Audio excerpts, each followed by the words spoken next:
तो हेलो दोस्तों, वेलकम है मेरे मिनी व्लॉग में। तो आज फ्राइडे था तो हमने प्लान बनाया चलो चलते हैं सरफिया मार्केट।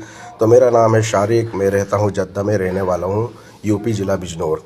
तो उसके बाद टैक्सी ली हमने 20 रियाल का, उसको किराया तय करा। फिर उसके बाद हम मार्केट में पहुँचे, वहाँ लिया मैंने सिग्नेचर, जो है 3 रियाल का एक सिग्नेचर, इंडिया में मिलता है 10 रियाल का।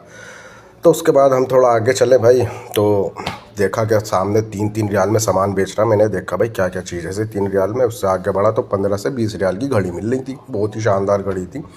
उसके आगे गया तो भाई देखा सब्जी वब्जी की मार्केट है, 2-3 सब्जी खरीदी मैंने। और उसके बाद थोड़ा आगे चला तो ये था, थोड़ा व्यू था मार्केट का, सरफिया का। उसके बाद थोड़ा आगे चला तो मुझे तो लगी थोड़ी प्यास, गर्मी काफ़ी हो रही थी। सामने दिख गई गन्ने की जूस की दुकान, तो मैंने बोला भाई 2 गिलास लगा दे। बोला एक 4 रियाल का, एक 5 रियाल का। मैंने 2 लगा दे।